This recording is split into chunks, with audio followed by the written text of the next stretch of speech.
Guys কেমন আছো সবাই? আশা করি সবাই খুব ভালো আছো। তো ইতিপূর্বে আমরা একটা সিরিজ শুরু করেছিলাম, হলিউডের সদ্য মুক্তিপ্রাপ্ত একটা সিরিজ, যেটা নাম হচ্ছে the war between the land and the sea. তো ওইটার প্রথম দুইটা এপিসোড আমরা দেখেছি, আর আজকে আমরা আরো দুটো এপিসোড দেখবো, এপিসোড নম্বর 3 এবং এপিসোড নম্বর 4। তবে এখানে কিছু সমস্যার কথা আমি আগেই বলে নিচ্ছি। আমাদের স্ক্রিপ্টে কিছু সমস্যা রয়েছে, যার জন্য আমি খুব ভালো মতো সিরিজটা যে বোঝাতে পারবো এটা আমি নিশ্চিত করতে পারছি না। মোটামুটি তুমি জাস্ট আইডিয়া পাবে, মোটামুটি তুমি বলতে পারো জাস্ট সিরিজ সম্পর্কে আইডিয়া পারবে। অনেক গোজামিল থাকতে পারে, অনেক প্রবলেম থাকতে পারে, কারণ বুঝতেই পারছো যে আমি মূলত এক্সপ্লেনই তো করি স্ক্রিপ্টের উপর, কিন্তু এখানে স্ক্রিপ্টের মধ্যে গোজামিল রয়েছে। তো এর জন্য আমি ক্ষমা চেয়ে নিচ্ছি, তবে তারপরেও যতটুকু বোঝানো সম্ভব ততটুকু আমি চেষ্টা করছি। তো যাই হোক, আমি ভিডিও স্টার্ট করি। তো তৃতীয় পর্বের শুরুতে আমাদেরকে মোটামুটি এরকম করে বলা হয়, কেউ কেউ কখনো ভাবতে পেরেছিল যে সমুদ্রের গভীরে এত উন্নত একটা সভ্যতা লুকিয়ে রয়েছে, যারা শুধুমাত্র হাত নাড়িয়েই সমুদ্রের আবর্জনা দিয়ে পুরো একটা শহরকে ধ্বংস করে দিতে পারে। কিন্তু মানুষের ভেতরে তাদের দেখে জমে থাকা ভয় তাদের বিরুদ্ধে কোনো স্টেপ নেওয়ার সাহস দেয় না। তবে তারপরেও তারা পানির জাতিকে ধ্বংস করার জন্য একটা মহাপরিকল্পনা তীব্রভাবে চালিয়ে রাখছে। এবং গত পর্বে আমরা যে দেখেছিলাম যে দুই পক্ষের আলোচনা হবে, দুইটা আলোচনা হয়, এবং তৃতীয় দফা আলোচনার জন্য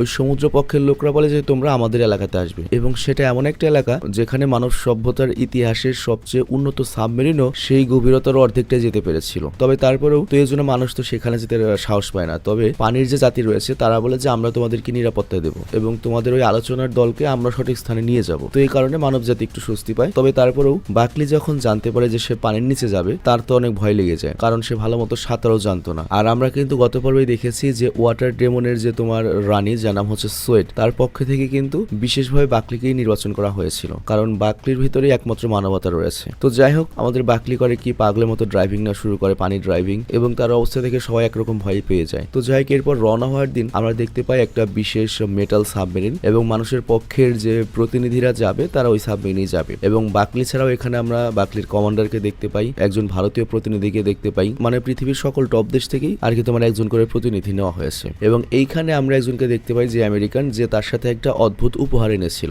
যা একটা পৃথিবীর ম্যাপ। এবং তার অফিসিয়াল বিবৃতি ছিল যে এটা আমাদের পক্ষ থেকে পানির জাতির সাথে একটা বন্ধুত্বের প্রতীক, যাতে আমাদের নিজেদের গ্রহ কিভাবে রক্ষা করা যায় সেই বিষয়ে আমরা একে অপরের সাথে পরিচয় হয়ে একে অপরের প্রতি অনুভূতি জাগানো যায়। তো যাই সবকিছু প্রস্তুত ছিল, আর তারপর সকল প্রতিনিধিদেরকে ইতিহাসের সবচেয়ে শক্তিশালী সাবমেরিন বা একটা ক্যাপসুলে ঢুকিয়ে দেওয়া হয়। আর তারপর বাইরে থেকে কর্মীরা ওই দরজার শেষ প্যাচটাও টাইট করে দেয় এবং কেবিন সম্পূর্ণ বন্ধ হয়ে যায়। আর তখন ওই কেবিন বা ওই সাবমেরিনের মধ্যে মৃত্যুর মতো নীরবতা নেমে আসে। এবং বাকলি যখন অনুভব করে যে সাবমেরিনটাকে আস্তে আস্তে নিচে নামানো হচ্ছে, সকল সিস্টেম প্রস্তুত হচ্ছে, ওর ভেতরে প্রচন্ড ভয় পাওয়া শুরু হয়। তো যাই হোক, এরপর ও বুঝতে পারে যে সাবমেরিনটাকে আবর্জনার মতো সমুদ্রে ফেলা হয়েছে এবং চারিদিকে আলো তাড়াতাড়ি গায়েব হয়ে যায়, শুধুমাত্র স্টিলের যে একটা চাপ পানির সে আওয়াজটাই আসছিল। তো এরকম পরিবেশে সবাই তো ভয় পেয়ে যায়, কিন্তু তখন পরিবেশ হালকা করার জন্য কিছু প্রতিনিধিরা মজা করা শুরু করে। কেউ হাসতে হাসতে বলে, হ্যাঁ আমরা তো আসলে মরতে যাচ্ছি, আমরা মৃত্যুর দিকে দৌড়ে যাচ্ছি। আর এই দিকে আমাদেরকে দেখানো হয় মাটিতে যে মানুষরা ছিল,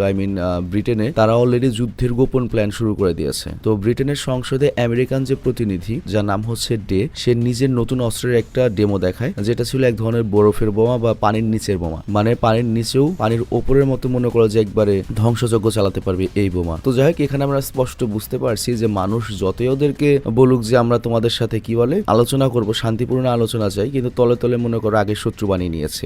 বাট তখন ওই শান্তি আলোচনার যে কমান্ডার ছিল, ওই মহিলা কেট, সে স্মরণ করিয়ে দেয় যে আমরা কোনো যুদ্ধ নিয়ে ভাবছি না, আপাতত আমাদের এই মুহূর্তে কূটনীতির উপর মনোযোগ দেওয়া উচিত। কিন্তু সেখানকার উপস্থিত অধিকাংশ লোকই ছিল হচ্ছে ক্ষমতাধর, মনে করে পারমাণবিক বোম আছে, অমুক আছে, তমুক আছে। তো এই জন্য তারা সবাই যুদ্ধের পক্ষ ছিল এবং তারা বলে পৃথিবীর একমাত্র মালিক মানুষরাই থাকতে পারে। আর তাছাড়া আমাদের পুরো ব্যবসা বাণিজ্য সবকিছু নির্ভর করছে বিমানের উপর এবং সমুদ্র পথের উপর, মানে আকাশপথ সমুদ্র পথের উপর। তো জলজাতি যদি ওটা নিয়ে যায় তাহলে আমরা কি করব? আমরা তো মানব জাতি এমনিতেই ঝুঁকেতে পড়বো। তো এর জন্য ওদের সাথে লড়াই আমাদের করতে হবে। তো ওইসব বড় বড় মানুষ যখন কথা বলছিল, তখন শান্তি আলোচনার যে কমান্ডার ছিল কেট, তার কণ্ঠে আর শোনা যাচ্ছিল না, সে চুপ হয়ে যায়। তো কেট এখানে বুঝতে পারে যে এই ক্ষমতাধর মানুষগুলো তারা যুদ্ধ পছন্দ করে এবং যার যার হ্যাডাম বাড়াতে চায়। এবং জাতিসংঘ নিরাপত্তা পরিষদের যে তোমার 5 স্থায়ী সদস্য রয়েছে, তারা সবাই মনে করে যে যুদ্ধ ভাব এবং গভীর ষড়যন্ত্র জড়িয়ে পড়েছে। আর এই দিকে সমুদ্রের নিচে সাবমেরিনটা হঠাৎ করে কেঁপে ওঠে এবং সংকেত আসে যে তারা সমুদ্র পৃষ্ঠ থেকে 25,000 মিটার নিচে পৌঁছে গিয়েছে। এবং এইটাই হচ্ছে এমন একটা পয়েন্ট যেখানে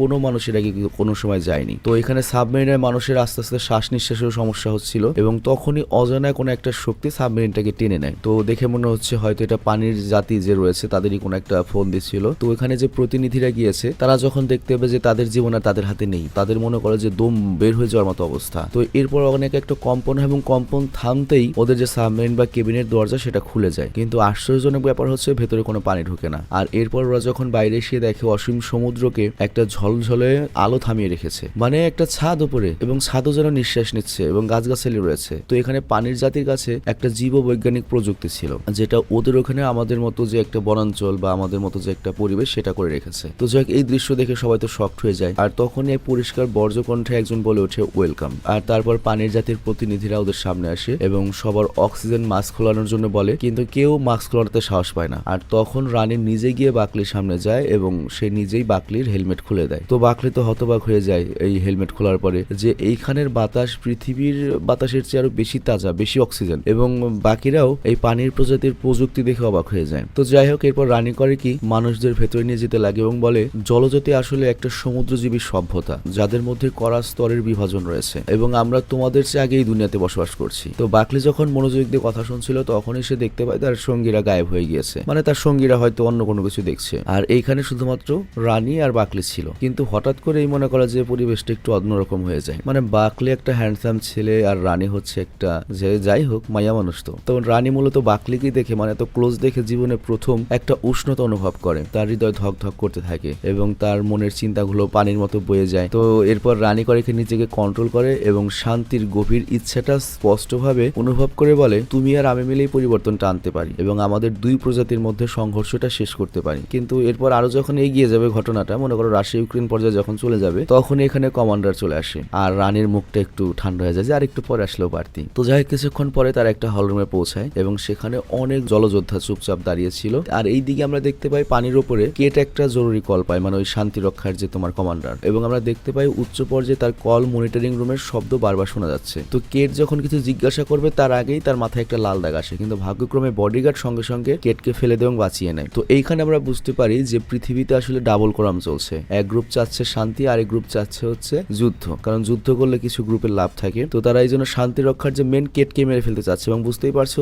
জলজাতি যদি পরবর্তীতে আবার উপরে আসে মানুষের কাছ থেকে একটা অ্যাটাক খাবে। আর একই সময় আমাদের ওই পাশে সমুদ্রের তলের কথাবার্তা দেখানো হয়, যেখানে রানীর কাছে ওই যে লোকটা একটা গ্লোব নিয়ে গিয়েছে সেই গ্লোবটা দেয়, মানে পৃথিবীর শান্তির প্রতীক হিসাবে। বাট তখনই বাকলি ওই পৃথিবীর ম্যাপের ভেতরে লাল আলো দেখতে পায় এবং চেঁচিয়ে উঠে সেটাকে ফেলে দেয় এবং দেখা যায় ওটা একটা বোম ছিল। তো জায়গাটা ভয়ঙ্কর বিস্ফোরণে কেঁপে ওঠে এবং সেনারা যখন হামলা চালাবে এই জলসেনারা ওদের ওপর, তখন রানীও তো আটকাতে পারবে না। মানে রানী বলতে সে যে রানী সেটা না, মানে বলা হয়েছে মূলত সোয়েট, ও মূলত মনে করো জলজ প্রাণীর হয়তো প্রতিনিধি আর কি। তো রানী তখন করে কি বাকলিকে বাঁচানোর জন্য ওকে ধরে সোজা সমুদ্রের দিকে লাফিয়ে পড়ে। আর এই দিকে হাজার মাইল দূরেও কিন্তু পৃথিবীতে ভয়ানক ষড়যন্ত্র চলছিল। তো শান্তি রক্ষার যে মিশনের যে কমান্ডার সে টিভিতে একটা অফিসিয়াল বিবৃতি দেখে, যেখানে রানী ঠান্ডা কণ্ঠে বলছিল যে তোমরা মানুষ রাজনীতিবিদরা খুবই ডেঞ্জারাস, খারাপ, মানে বুঝতেই পারছো শান্তি চুক্তি করতে গিয়ে বোম নিয়ে গিয়েছে। তো আমরা তো তোমাদের সবকিছু বন্ধ করবো এবং তোমাদের রাজনীতিবিদদের মাংস তোমাদের বংশকেই খাওয়াবো এবং সমুদ্র পুরোপুরি বন্ধ করে দেবো। তো যাই হোক, এরপর আমরা দেখতে পাই রানী করে কি বাকলি কিনে সমুদ্রের উপরে এসেছে, আর তখন সে একটা হেলিকপ্টার দেখে আর তারপর সেখান থেকে বাকলিকে উদ্ধার করা হয়, কিন্তু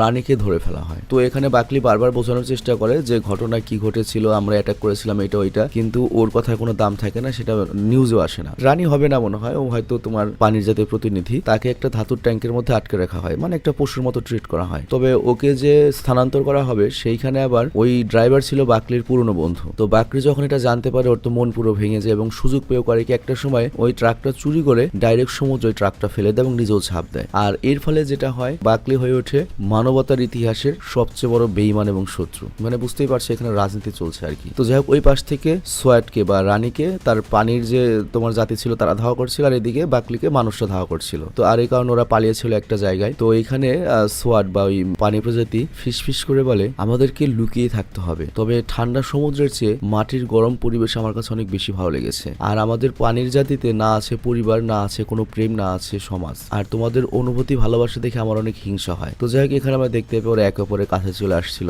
এবং সোয়াট ওই জলজ প্রাণী সে বাকলির হার্টবিট অনুভব করছিল যে বাকলির হার্টবিট দ্রুত হচ্ছে। আর তারপর সে সমুদ্রে সেদিনের কথা ভাবে, তখন ওর মনে পড়ে তখনও বাকলির হার্টবিট দ্রুত বাড়ছিল। আর এরপরেই সোয়াট করে গিয়ে বাকলিকে চুমো খায়, কিন্তু জানালার বাইরে আমরা দেখতে পাই আলো এখনো ঘুরপাক খাচ্ছিল, মানে সৈন্যরা ওদেরকে খোঁজাখুঁজি করছে। কিন্তু এই দিকে গরম বারের ভেতরে ওদের দুজনের গরম ঘনিষ্ঠতা বাড়ছিল। তো বুঝতেই পারছো মোটামুটি যুদ্ধমুদ্ধ শেষ এবং দুজনেই চিন্তা করছিল যে কিভাবে কই থাকবে। তো বাকলি চিন্তা করে যে ইংল্যান্ডের যে ওয়েলস শহরগুলো আছে সেখানে যে পাহাড় এলাকা রয়েছে সেখানে তারা থাকবে এবং ওইখানে পাহাড়ের পাশাপাশি যথেষ্ট লেকও রয়েছে, নদী রয়েছে। তো সোয়েট ওইখানে পিছনে যথেষ্ট পানি এবং শ্বাস নেওয়ার জায়গা পাবে এবং আমরা সবার কাছ থেকে লুকিয়ে থাকতে পারবো। কিন্তু বাকলি সেখানে যাবে কিভাবে? ওরা তো রাস্তায় বেরোলেই ধরা পড়বে। তো এই জন্য বাকলি করে কি একটা পথচারীর ফোন ছিনিয়ে নেয় এবং চুপচাপ সে করে কি সুযোগ বুঝে তার মেয়েকে কল করে এবং তারপর তার স্ত্রীকে যায় যাতে গায়ে নিয়ে পালাতে পারে। ভাই সিরিয়াসলি বাকলি, তুই বিয়ে করে আবার এগুলো করতেছস? তারপর আবার বিয়েও করছিলে আগে কৃষ্ণাঙ্গ, মানে ওর চয়েস এরকম, নয় কৃষ্ণাঙ্গ নয়তো তোমার মনে করো পানির জলজ। আই মাইট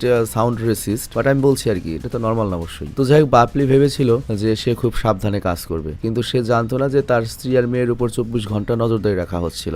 তো যাই হোক, ওরা ঠিক সেই স্থানে অবস্থান করছিল। তো আমরা দেখতে পাই বাকলির স্ত্রী কিন্তু চলে এসেছে এবং সেইখানেই অবস্থান করছিল যেখানে বাকলি আর সোয়েটকে সে আসতে বলেছে। বাট তখনই বাকলির সন্দেহ হয় এবং তার স্ত্রীর ঘাবড়ানো কণ্ঠ শুনতে পায়। কিন্তু তারপরেও যখন এগিয়ে যায় তখনই সেখানে পুলিশ ঘটনাস্থলে পৌঁছে যায় এবং অন্য পাশ থেকে সরকারের যে আর্মি তারাও চলে আসে। তো এখানে একটা বিষয় হচ্ছে, এখানে হচ্ছে শান্তি রক্ষা দল, তারা তো পুলিশ নিয়ে এসেছে, এক গ্রুপ এসেছে এবং তারা জলজ জীবকে জীবিত ধরতে যাচ্ছিল, যাতে এই জলজ জীবকে ওই জলজ যে প্রজাতি রয়েছে তাদের কাছে ফেরত দিয়ে দুই গোষ্ঠীর মধ্যে সমঝোতার সুযোগ থাকে। কিন্তু আরেক দল ছিল হচ্ছে আর্মির গ্রুপ, যারা হচ্ছে ইগল জেনারেশনের, এবং তাদের জাস্ট একটা মরদেহ দরকার যাতে তারা এটা নিয়ে গবেষণা করা পারে যে এই জলজ প্রাণীকে সহজে কিভাবে মারা যায় এবং কিভাবে ওদেরকে শেষ করে ফেলা যায়। তো এখানে দুইটা পক্ষ মুখোমুখি হয়ে যায়, মানে মানুষই দুই পক্ষে মুখোমুখি হয়ে যায় এবং দুই পক্ষের মধ্যে অনেক উত্তেজনামূলক কথা হয় যে সোয়েটকে আমাদের দিয়ে দাও, আর ওরা বলে যে না, ওকে আমাদেরকে দিয়ে দাও। তো তখন এরকম পরিস্থিতিতে সোয়েট অনেক রেগে যায় এবং চিৎকার করে ওঠে এবং এই চিৎকার এত বেশি শক্তিশালী ছিল যে সবার কানের তার মনে করো ছিঁড়ে যাওয়ার মতো অবস্থা হয় এবং কানটা ঠেকে নেয়। আর এই তাড়াহুড়োর মধ্যে তো এই সুযোগে সোয়েট করে কি ব্রিজের ওপরে চলে আসে, মানে সে চলে যাবে, কিন্তু লাস্ট বারের মতো বাকলির দিকে সে ভালোবাসা নিয়ে তাকায় এবং তারপর ওই সেতু থেকে লাফ দিয়ে পানিতে নেমে চলে যায়। আর এখানেই the war between land and sea তৃতীয় এবং চতুর্থ পর্ব শেষ হয়। তো আমি জানি তোমাদের কাছে খুব বেশি ভালো লাগে না, কিন্তু বিশ্বাস করে আমার কাছে স্ক্রিপ্ট এইভাবে এসেছিল এবং আমরা তো মূলত কি করি, আমরা তো ইন্ডিয়ান চ্যানেল থেকে ট্রান্সলেট করি তোমাদের জন্য। তো ওরাই খুব ভালো এটা এক্সপ্লেন করতে পারে নাই, তবে তারপর ওরা যা এক্সপ্লেন করছে তার আমি চেষ্টা করছি আমার নিজের মতো করে তোমাদেরকে বোঝানোর জন্য। তো যাই হোক, আমি বিদায় নেবো। আর একটা কথা হচ্ছে, নাইমা আমার চেয়ে কানা মামা ভালো, একেবারে না দেখার চেয়ে তোমরা অন্তত এটুকু তো জানতে পারলে, কারণ তোমরা যারা বেশিরভাগই আমাদের চ্যানেলে অনলি দেখো, শুধু সময় যতটুকু পাও আমাদের চ্যানেলে দেখো। তো আমি যদি এটা না আনতাম তাহলে তো এটা সম্পর্কে একবারেই জানা হতো না, কারণ তোমরা ফেসবুকে ঢুকলে এটা অনেক ক্লিপ পাবে, তখন বলবে যে শালার এটার কাহিনীটা কি। তো একেবারে ভালো না বুঝতে পারলে মোটামুটি একটা আইডিয়া তো পাইছো, এবং তোমরা যদি সাহস দাও, ভালো হোক খারাপ হোক, আমি চেষ্টা করবো যে কোয়ালিটির হোক অন্তত এটা কন্টিনিউ করার জন্য। তো যাই হোক, আমি বিদায় নিচ্ছি, তোমরা ভালো থেকে সুস্থ থাকো। আর একটা কথা বলি, ঘটনা হচ্ছে কি, আমরা যে একটা বিজ্ঞাপন বিরতি দেই, সে বিজ্ঞাপন বিরতি কিন্তু দেইনি। তো আজকে আমরা বিজ্ঞাপন বিরতিটা সবার লাস্টে দিতে যাচ্ছি। তো আমরা বিজ্ঞাপনটা প্লে করে দিচ্ছি আর তারপরে আমরা একটা গান প্লে করব। এটা হচ্ছে আমাদের র্যান্ডম অ্যানিমেশন থেকে আমরা একটা গানের চ্যানেল তৈরি করেছি, এটা হচ্ছে AMB 420, ব্যাকগ্রাউন্ডে দেখতে পাচ্ছ। এই AMB 420 চ্যানেলে আমরা রেগুলারলি AMB মিউজিক যে রয়েছে, মানে অ্যানিমেশন মিউজিক ভিডিওস, এবং এটা বিভিন্ন ক্যারেক্টারের উপর হয়ে থাকে। ফর এক্সাম্পল গোজো, তারপর এরেন এবং তোমার এবং ওয়ান পাঞ্চ ম্যানের সাইতামা এবং লেভাইকে নিয়ে আমরা এ পর্যন্ত রিলিজ দিয়েছি। এছাড়াও সোলো লেভেলিং এর গানগুলো আসবে এবং আস্তে আস্তে অনেক গান আসবে এবং আমার মনে হয় তোমাদের হয়তো ভালো লাগবে। 2 মিনিট 3 মিনিটের কন্টেন্ট, তো যতটুকু গান হবে তোমাদের ওই ভিডিও এডিটিং এবং গানের কোয়ালিটি আমার মনে হয় ভালোই লাগবে। তো আমরা যে খুব সম্প্রতি সাইতামার যে গানটা তৈরি করেছি সেটা প্লে করে দিচ্ছি, এবং গানটা যদি তোমার পছন্দ হয় আমি পিন কমেন্টে এবং ডিসক্রিপশনে ওই চ্যানেলের লিঙ্ক দিয়ে দিয়েছি, তোমরা অবশ্যই কিন্তু চ্যানেলটা সাবস্ক্রাইব করে এসো এবং আমাদের উৎসাহ দিও যাতে আমরা কন্টিনিউ করি। দেখা যেতে পারে কোন একটা গান তোমাদের পছন্দ হয়েছে এবং তোমরা সাজেশন দিতে পারো যে এরপর কোন ক্যারেক্টার নিয়ে আমরা গান বানাতে পারি। তবে আমার সবাই নেমে নিয়ে তো যেহেতু নলেজ নেই, তো যে ক্যারেক্টার নিয়ে আমরা গান বানাবো সেই ক্যারেক্টারের কি কি স্পেশালিটিস রয়েছে, কি কি সম্পর্কে আমার জানতে হবে, কি কি জিনিস ফোকাস করতে হবে, এগুলো ওখানে লিখে দিও। তো আমি সাইতামার গানটা প্লে করে দিব, তার আগে এখানে একটা অ্যাডভার্টাইজিং রয়েছে, সেই মাঝের অ্যাডটা এখানে দিচ্ছি। তো এই অ্যাডটা তোমরা স্কিপ করো বা একটু টেনে সাইতামার গানে চলে যাও, আর তারপর গানটা ভালো লাগলে AMB 420 তে চলে যাও।